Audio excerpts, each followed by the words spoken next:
We saw the pitch that you made on television for your Secret of Good Luck package. And it seems to me that that represents exactly what your critics are complaining about. I mean, it looks like a pitch man. It looks like what Saturday Night Live would satirize if indeed they were going to do a satirization of electronic ministries. A preacher is a pitch man. I am a pitch man. I am a salesman. What's going on with the Secret of Good Luck? When I call up, I watched it, now I dial 1-800-GOOD-LUCK or whatever it is. What happens? Well, first of all, you get the Secret of Good Luck sent to you. But what do they say to me on the phone? I don't know what they're going to say to you on the phone. They take your name and address. Of course, that's what they're there for. They take your name and address, and then I get it, and I respond according to what you requested. Now, I got into the good luck thing because here again, I respond to people's needs in their own vernacular. The Bible says sometimes we have to speak in other tongues. You have to speak in the language of the person.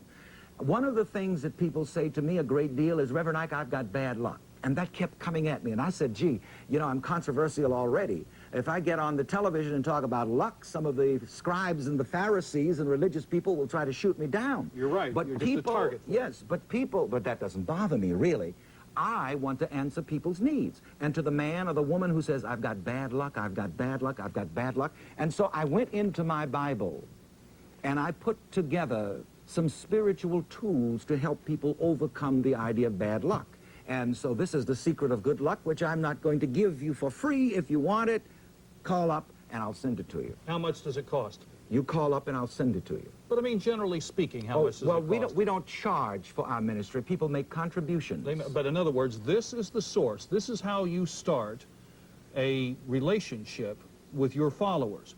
You give them something, they in return support your ministry. And this is how all churches and all religious organizations and all charitable causes operate. If Channel 11 says send in $35, then in return you get a magazine and you get the programs that we provide, etc. That's our pitch.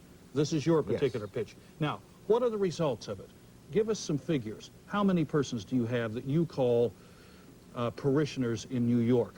And then we'll go out to the Well, at the church in New York, we have in excess of 5,000 parishioners. Then what do you have in the way of television viewing audience? What are your numbers? Oh, I don't really know, but we now televise into all of the major cities of America, across America.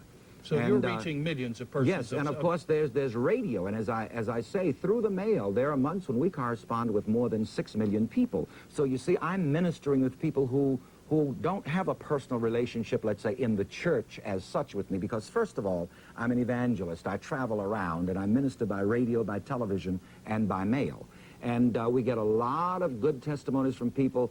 Like the other day, I got a check from somebody in Alabama that said, Reverend Ike, this is the first checking account that we've ever had in our lives. Since we have been studying your success ideas by mail, it has caused us to prosper, it has motivated us. We've opened our own business, and we're sending your ministry the first check so that you can help other people like you helped me. Have you become a millionaire off of this ministry? Myself? Yes. Yes, I am a millionaire. And would you say... More than a millionaire, and I say that boldly, and I must say it because I have no right to teach prosperity unless I am an example of it myself. As we say in the South, I can't talk in the path and walk in the grass. Would you be comfortable if you had a conversation with Jesus Christ about saying... I do all the time, by the way. You who walked with a robe and who walked humbly and who had no material possessions, and I who have $1 million and 20 Rolls Royces and a diamond ring that keeps your left hand on the table, it's so heavy, you and I, Christ, are together.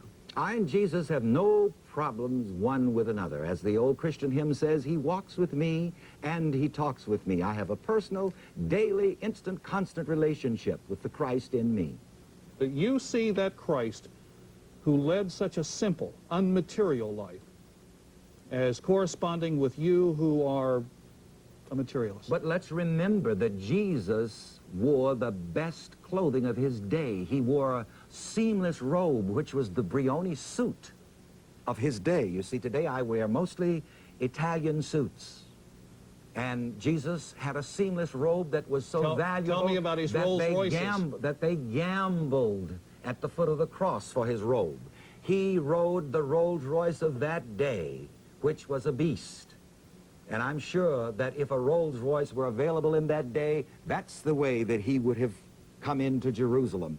But that was the Rolls Royce. The donkey was the Rolls Royce of that day. Let me finish on your personal theology. Do you accept that Christ was resurrected? I believe, first of all, let me explain my theology. My theology is encapsulated in 3 hyphenated words. God in you, God in me, Christ in you, Christ in me. And I do believe in the resurrection of Jesus Christ, but I don't believe in it simply as some kind of historical event. I believe that the Christ is raised or resurrected in every individual when the individual realizes that I am the Christ, the Son of the living God. When people come to recognize their own relationship with God, that God is in them. So you're not a literalist. So Christ has to be raised within the individual mind, within the individual heart. As someone else has said, one of the poets, though Christ in Bethlehem 1,000 times be born, if he be not born in thee, thy soul is all forlorn. So the Christ must be born in us, and the Christ must be resurrected in us. Divine love must be resurrected in us so that we love one another and have peace on earth and goodwill to all men. Peace will not come from the outside to the inside. Peace in this world will begin with the resurrection of the God presence, the Christ presence in every man, and then that peace will flow out to one another in terms of love and harmony. One last question. There's a great national debate that continues over whether the federal government should play a major role in trying to help people help themselves who are in poor and dire circumstances in the ghettos of this city. And others say that the private function has to come from the churches, from the families. It has to come from private sectors, essentially. Do you have a view on that? Yes, I do. I believe that all of these sources that you just mentioned should help people to help themselves.